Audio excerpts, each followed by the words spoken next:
My name is Natalia. I'm 30 years old, and I built a tech company from nothing but a beat-up laptop and 4 hours of sleep a night. I've fired people twice my age, walked away from investors who thought I'd be easier to manage, and sat through board meetings where no one said my name right. None of that hurt as much as one notification on my phone. I was closing my laptop when X lit up with a trending post. Finally blocking my sister. Family is better without her. I didn't have to click to know it was about me. My sister turned our private arguments into content. Under her caption, she'd added a thread about toxic family, narcissistic siblings, and escaping controlling relatives. Thousands of likes, hundreds of comments. People calling her brave, telling her to cut the dead weight, cheering her on for erasing me from her life. They didn't know my name, but they knew I was the villain. I stared at the screen, at the words, "better without her," and felt something cold settle in my chest. I had paid for her degree. I had co-signed her first apartment. I had stayed up at 3 a.m. editing her portfolio while I was still running my company on fumes. And now I was the monster she needed to escape. I didn't reply. I didn't post a long notes app essay. I didn't DM her to beg or explain. I opened my contacts, scrolled to one name, and pressed call. When my HR director picked up, my voice was steady. "We need to talk about a certain candidate for the marketing director position," I said. "The one with the big social media following." I looked back at the post as the comments kept rolling in. "I've changed my mind," I added. "Pull the offer before she signs anything." Before I tell you what happened the next morning and how far this family war went, tell me where you're watching from and what time it is for you right now. I want to see just how far this story about two sisters can travel. When I hung up, my hand was shaking, but not from doubt. It was the kind of tremor that comes when you finally stop swallowing a lifetime of resentment. 10 minutes later, my HR director, Daniel, was sitting across from me in my office, his laptop open, my sister's file glowing on the screen. "You're sure about this?" he asked. She already accepted verbally. The contract's in her inbox. I leaned back in my chair, forcing myself not to look at X again. "I recommended her," I said. "I vouched for her. I told the board she was a perfect fit for marketing director. I brought her into my world, Daniel, and she went online and told a million strangers that her life would be better without me." He exhaled slowly. "I saw the post," he admitted. "I didn't want to bring it up. I figured it was personal." "It is personal," I snapped, then lowered my voice. "And it's professional. You saw the thread? She framed me as abusive, manipulative, controlling her career. Imagine her walking into this office on day one with that narrative already in her head. Imagine her leading our campaigns about authenticity while using me as the villain in her personal brand." Daniel frowned at the screen. "On paper, she's qualified. Strong portfolio, impressive engagement metrics. The board liked the idea of leveraging her audience." I let out a small, humorless laugh. "Yeah, they loved the idea of a built-in influencer. They didn't ask who built the path she walked on." Memories flickered. Wiring tuition money from my phone in the middle of investor calls, taking red-eye trains just to show up at her presentations, watching her soak up praise while I stayed in the back row, anonymous. "She wouldn't have that portfolio without my contacts," I said quietly. "Every internship, every agency she worked at, those doors opened because I called someone and asked for a favor. I never once put that online." Daniel watched me carefully. "So what do you want to do? We can delay the onboarding. Pretend there was a paperwork issue."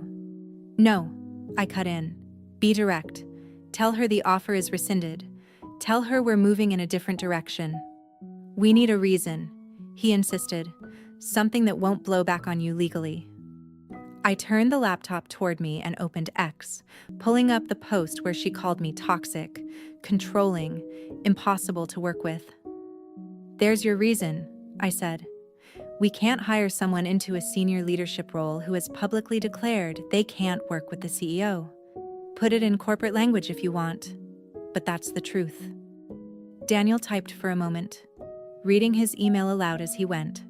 After careful consideration, we've decided not to proceed with your employment at this time. We believe this is in the best interest of both parties, given the sensitivity of public statements regarding our leadership and company culture. He paused, eyes flicking up to me. Last chance to change your mind, Natalia. I thought about every time I'd covered for her, every lie I'd told our parents to protect her, every time I'd brushed off her little digs because that's just how she is. I thought about the comments calling me a monster, a parasite, deadweight. Send it, I said. He hit enter. Somewhere, probably with her phone in her hand, my sister's dream job evaporated. For a moment, guilt surged up, hot and sharp. Then I asked myself a question that lodged in my chest like a splinter. If I don't draw a line now, after she turned me into content, when will I ever choose myself over her? The next morning, I woke up to my name trending. Well, not my name, because she hadn't given it. Just my toxic sister, and a sea of vague accusations. I didn't even have to open X to know she'd received the email. My lock screen was wall-to-wall screenshots from friends. Did you see what she posted? Is this about you? What the hell happened? I made coffee with one hand and opened the app with the other. Her new post sat on top of the feed, framed in that performative vulnerability tone she'd perfected over the years. Lost my dream job because of a toxic sibling, it began. Imagine working your whole life for an opportunity, and then having it ripped away by the one person who was supposed to support you.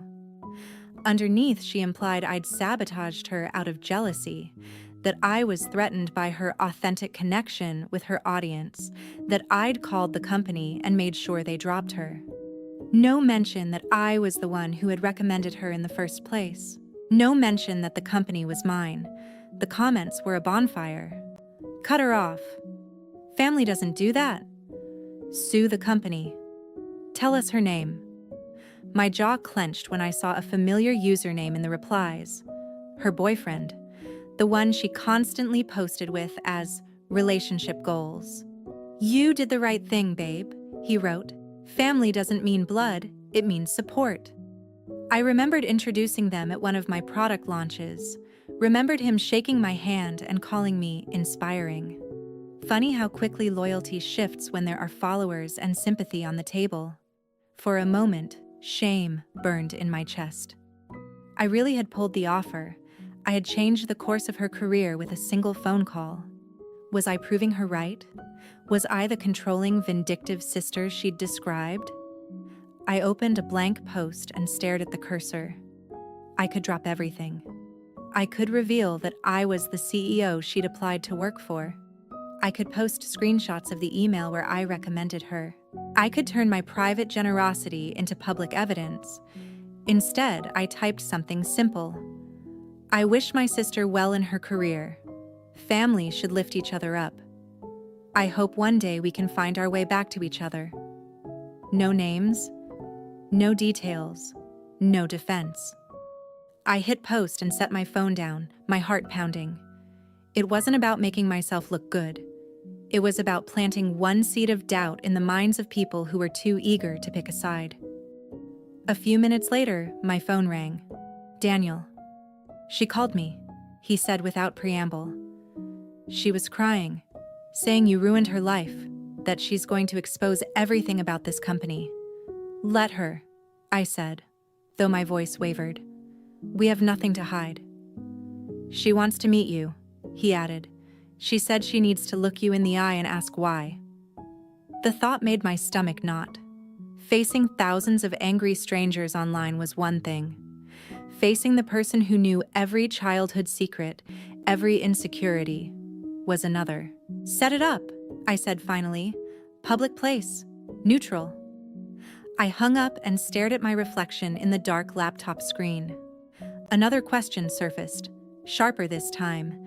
If revenge means taking away the one thing she cares about most, her image, how far am I actually willing to go?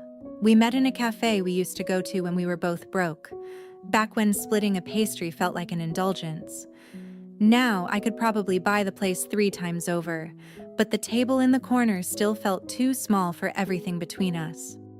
She was already there when I walked in, hoodie up, sunglasses on indoors like she was hiding from paparazzi instead of people from our old neighborhood.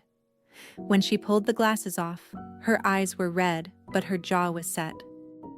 "You really did it," she said before I even sat down. "You actually went behind my back and killed the job." "I didn't go behind your back," I replied, sitting across from her. "I signed the offer. I recommended you. I convinced people who didn't know you to trust you. And then I opened X and saw you telling the world I was a parasite. Your life was better without." She scoffed. "You know how this works. It's content. It's storytelling. People relate to messy family stuff. I never used your name." "You didn't need to," I shot back. "You used my life." For a moment, the mask slipped. "Do you have any idea what that job meant to me?" she demanded. "After years of grinding, finally being recognized on my own merits. And then the offer just disappears? Do you know how humiliating that is? Watching people unfollow because they think you're a fraud?" I did know. I knew what it felt like to fail publicly. I'd done it in front of investors, clients, employees. The difference was, I'd never used her as a shield. "You made me your villain," I said quietly. "You told a million strangers that I was toxic, that you were brave for cutting me off. You didn't just hurt me, you made sure the story was rigged so I couldn't respond without looking worse." She looked away, fingers tapping anxiously on the table. "Maybe I went too far," she muttered. "Maybe? You built an audience on healing from toxic family, while staying on my health insurance and texting me every time rent was due." Her head snapped back toward me, eyes flashing. "So, that's what this is about? Money?" "No," I said. "It's about respect. You don't get to burn me in public and still expect me to build your career in private." Silence sat between us, heavy and familiar. Then, quietly, she said, "I was scared." I blinked. That wasn't what I expected. "Of what?" "Of being your sister forever," she said. "Every job, every meeting, it was always, 'Oh, you're related to Natalia?' People looked at me like I was a walking favor. I wanted something that was mine. So yeah, I leaned into the narrative. People liked it when I talked about boundaries and cutting off controlling relatives. It performed well. I thought you'd never see it." That hurt more than the post. "You thought I wouldn't see the part where you told the world your life was better without me?" She flinched. "I didn't realize the company would connect it back to you. I didn't think they'd care." "They care," I said. "Investors care. Partners care. Our employees care that their CEO isn't being dragged across the internet by her own family." Her phone buzzed on the table. For once, she didn't flip it over.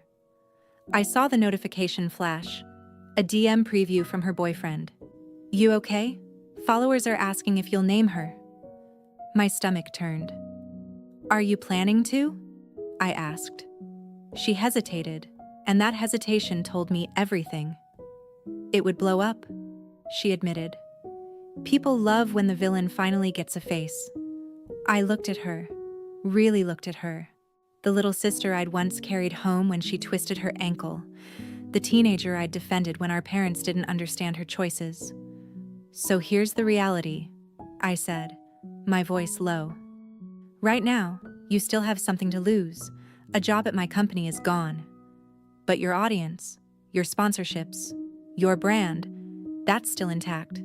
If you name me, if you drag my company into this with specifics, I will defend myself, and I will not be vague." Her eyes narrowed. "Is that a threat?" "It's a boundary," I said. "You wanted me to have some, remember?" For a moment, the old version of her flickered. The girl who used to laugh at my dark jokes. who used to fall asleep on my shoulder during late-night movies. Then the influencer slid back into place. "We'll see," she said, grabbing her phone. "My followers deserve the truth." She stood up and walked out, leaving her half-finished drink and a new, uglier question sitting in front of me. If she chooses clout over blood, am I ready to turn my own sister into content too? The family group chat exploded that night. Screenshots, half-formed accusations, our parents' emotional voice messages. By the time my mother texted, "We need to talk in person, all of us," I knew resistance was pointless. We met at my parents' house in the suburbs, the same place where we'd once fought over bathroom time and borrowed clothes. Now we were here to argue over reputations and careers. Mom had set the dining table like it was a holiday. Plates, glasses, a pie in the center, as if sugar could fix what was broken. Dad looked older than I remembered, worry carved into his forehead. My sister arrived late, camera ready in a soft sweater and jeans that said, "Relatable, not reckless." No hoodie this time. She'd done her makeup, but her eyes were still swollen. "Sit," Dad said in that voice he used when we were kids and someone had broken something expensive. "No phones." We both slid our devices face down on the table, though I knew hers was still picking up notifications like a heartbeat monitor. Mom clasped her hands together. "I don't care about followers or job offers," she began, which was a lie, but a well-intentioned one. "I care that my daughters are destroying each other in public. This ends now. I want both of you to tell the truth." Out loud, in front of us. My sister inhaled sharply. "The truth is, she cost me my career," she said, pointing at me. "She got my offer pulled because she can't stand seeing me succeed." "The truth," I replied, "is that I offered you that job. I pushed for it. And then I found out you'd been monetizing our relationship by calling me abusive on the internet. I decided I didn't want my company's marketing strategy led by someone who sees me as a villain." Dad's gaze ping-ponged between us. "Is that true?" he asked her. She hesitated. "I never said her name," she tried. "I was talking about my experience. People resonated with it. You don't understand how this works." "I understand what you wrote," Mom snapped, surprising all of us. "You said your sister was toxic and controlling, and that your life was better without her. Whether or not you wrote Natalia, everyone who knows you knows who you meant." My sister sank back in her chair, defensive again. "I felt that way," she muttered. "She's always had the power, the money, the contacts. I was tired of being dependent." "You were never supposed to be dependent forever," I said, frustration bubbling up. "The plan was, I help you get started and then you stand on your own. Not, I bankroll your entire adult life while you farm me for trauma content." Dad rubbed his temples. "Enough," he said. "We're not here to score points. We're here for solutions. So here's what we're going to do. Each of you will say what you're willing to change." For a second, no one spoke. Then my sister sighed. "Fine, I'll stop talking about toxic family online. I'll shift my content. Relationships, career, whatever. I won't mention her again." Mom looked relieved. Dad nodded. "Good. Natalia?" All eyes turned to me. "I won't interfere with her career again," I said slowly. "I won't recommend her. I won't sabotage her. I won't be involved at all." My sister's head snapped up. "So you're just washing your hands of me?" "I'm giving you what you said you wanted," I replied. "A life without me." The words hung in the air like a curse. Mom's eyes filled with tears. "That's not what we want," she whispered. "We want our family back." I stared at the table at the tiny scratch where I'd once carved my initials as a teenager. "Do you?" I asked quietly. "Because if you believe her version of me, then I'm not sure you even know who I am anymore." There it was, the deeper wound, the one under all the posts and job offers. the fear that my own parents were more swayed by a viral thread than by 30 years of seeing me up close.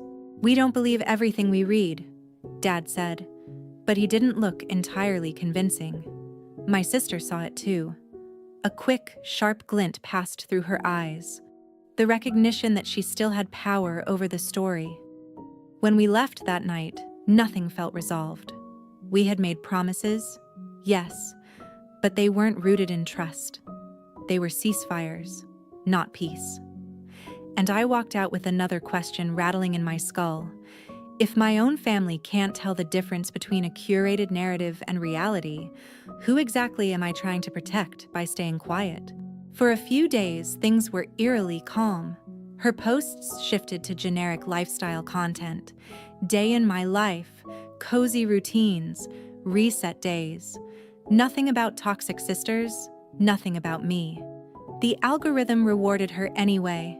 Engagement dipped a little, then steadied. Brands kept commenting with little heart emojis. If you didn't know what had happened, you'd think she'd moved on. Then the video dropped. I was in the middle of a strategy meeting when my phone lit up in the corner of the conference table, notification after notification stacking on top of each other. At first, I ignored it. Then I saw the preview text in one of my group chats. "She's talking about you again." I excused myself, stepped into an empty office, and pressed play. The video was shot with careful messiness, no makeup, natural light, oversized hoodie. She looked like she'd just been crying, which probably meant she'd rehearsed it 3 times. "So," she began, voice trembling, "I wasn't going to talk about this again, but a lot of you have been asking why I suddenly lost this huge job opportunity." She didn't name the company. She still didn't say my name. But she went further than before. She spoke about a sibling who uses money to control, who offers help and then rips it away as punishment. She implied emotional abuse, manipulation, years of walking on eggshells. She framed pulling the job offer as an act of cruelty, designed to keep her small. She called it professional sabotage. "If you've ever had a family member who smiles to your face but destroys you behind closed doors," she said, tears perfectly balanced on her lashes, "just know you're not alone." The comments were on fire before I even finished watching. Family as a choice was already starting to trend. My chest felt tight. It wasn't just the lies. It was the half-truths twisted into something unrecognizable. Had I used money to help her? Yes. Had I sometimes been blunt, controlling, over-involved? Also yes. But was this cartoon villain she described actually me? Or a version of me edited for maximum engagement? I sat down at my desk and opened a folder I'd never thought I'd need. Screenshots, bank transfers, email threads, text messages where she'd thanked me for saving her ass again, contracts I'd negotiated for her first brand deals, DMs where she'd asked me to introduce her to people I'd met the hard way. Every receipt that proved I hadn't just controlled her, I'd built a safety net under her, over and over, while she bounced on it for content. I hadn't saved them to weaponize. At least, that's what I'd told myself. I'd saved them because I knew, deep down, that one day I might need to remember the truth when her version got too loud. "If she drags the company, we hit back," Daniel had said tentatively in a previous meeting. "Crisis communications, PR, legal, whatever it takes." At the time, I'd said no. I hadn't wanted to be the big bad corporation silencing the poor, wounded influencer. But now, watching her monetize my silence again, something snapped. I called Daniel. "We're done playing nice," I said. "Draft a statement. If she implies we pulled the offer for petty or discriminatory reasons, we correct the record." He hesitated. "With what?" I looked at the open folder on my screen. "With facts." That night, as the video climbed past 1 million views, I wrote my own script. Not for a public post, yet, but for a conversation. A final one. If she wanted to tell the world about her toxic sister, fine. I would give her a choice. Stop now and rebuild privately, or keep going and watch everything she'd built online crack under the weight of her own contradictions. And underneath all the planning, another question whispered, at what point does defending yourself become becoming the monster they say you are? We met one last time, not at a cafe, not at our parents' house, but in my office, on my territory. I didn't invite her alone. I invited her with a neutral third party, our company's legal counsel, sitting quietly in the corner, laptop open. When she walked in and saw the extra chair, she rolled her eyes. "Wow," she said. "You brought a lawyer? Are you going to sue me for telling my story?" "Sit down," I replied. "If you want the truth, you're going to get all of it." She dropped into the chair opposite my desk, arms crossed. "I already know the truth," she said. "You can't stand that people finally see who you really are." I clicked the screen in front of me, and the first screenshot appeared on the wall monitor behind me, an email from 3 years ago, her begging me to help her land her first agency job, then a bank transfer paying off her credit card debt after she'd overspent trying to keep up with content standards. Then a DM where she'd written, "I literally could not do this without you. Thank you for always having my back." Her face went pale. "What is this?" "Receipts," I said simply. "For me. But if this continues, they become receipts for everyone." I clicked again. This time it was a draft of the statement Daniel and I had prepared. A clinical, carefully worded explanation that the offer had been rescinded due to public statements indicating an inability to maintain a healthy working relationship with leadership. No names, no drama, just corporate truth. "We haven't released this," I told her. "Yet. We haven't sent any of your posts to brands you work with. We haven't responded to your video. We've done nothing but absorb the hit." She swallowed hard. "And now you're blackmailing me?" "No," I said. "I'm giving you a choice. You can keep telling a half-true story that paints you as a victim and me as a monster.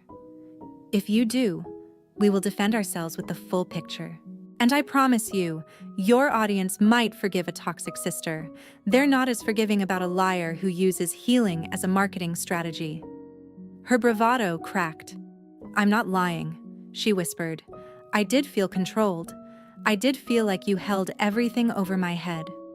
"Feelings aren't on trial," I replied. "Narratives are. You're allowed to say you felt suffocated by my help. You're not allowed to erase that it was help. You're allowed to talk about boundaries. You're not allowed to imply we pulled your offer because we're abusive when the real reason is you publicly trashed the CEO on the same platform you were building a brand on." She stared at the wall, at her own words projected larger than life. The video was paused on her tearful face. Beneath it, my unposted statement glowed like a loaded gun. "If I delete the video," she said slowly, "if I stop talking about you completely, will you just forget this happened?" "No," I said, because I was done sugarcoating. I'll never forget that you turned me into content. That you watched strangers call me a monster and you hearted their comments. That you were willing to risk my reputation, my company, and our parents' peace for engagement." Her eyes filled with tears, but this time there was no camera to catch them. "Then what do you want?" "I want you to stop," I said. "I want you to post a correction. Not some dramatic confession, just a clear statement that there were misunderstandings and that you won't be sharing private family matters online anymore. I want you to tell your followers that sometimes the internet doesn't need to know everything, and then I want you to live with the consequences of everything you've already done." "And my job?" she asked, voice small. "There will be no job here," I answered. "Ever. You wanted an identity that wasn't Natalia's sister? Congratulations. You've got it." That landed like a physical blow. She flinched, then drew in a shaky breath. "If I don't agree?" I didn't look away. Then we hit publish. Brands will see the full picture. Some will pull out to avoid drama. Some of your followers will call it gaslighting. Some will quietly unfollow. And you'll finally know what it feels like to have your life changed by people who don't actually know you. Silence stretched long between us. Finally, she whispered, "I hate you." "Maybe," I said. "Or maybe you just hate that you finally met a boundary you can't negotiate with your tears and a ring light." She stood up, grabbed her bag, and walked to the door. Her hand hovered on the handle. "If I do what you're asking," she said without turning around, "will you ever forgive me?" That was the question I hadn't let myself think about. Revenge had a simple clarity. She hurt me, I hurt her back. But forgiveness was messy, risky, full of loopholes. "I don't know," I answered honestly. "I don't know who you are when you're not performing. I don't know if the sister I loved is still under all this." She nodded once, sharply, then left. That evening, the video disappeared from her profile. In its place, a short text post appeared. "I've decided not to share details about my family online anymore. Healing doesn't always have to be content. Sometimes it needs to be private." Comments flooded in. Some supportive, some suspicious. She didn't reply to any of them. Brand deals quietly dried up over the next few weeks. A few followers messaged me privately, putting two and two together, apologizing for things they'd said. I never wrote back. I watched from a distance as her audience shrank, as she scrambled to pivot her identity, as she learned that attention built on outrage is a shaky foundation. And on nights when the house was quiet and my phone wasn't buzzing, I'd catch myself scrolling back to our childhood photos, to the girl who once clung to my hand on the first day of school. I had proved a point. I had drawn a line. I had made sure she couldn't turn me into her villain without consequences. I got my revenge. But sometimes, lying awake, staring at the ceiling, another question gnawed at me. One I'll leave with you. When family betrays you in front of the world, and you finally hit back hard enough that they lose everything they built on that betrayal, did you get justice, or did you just become a different kind of villain?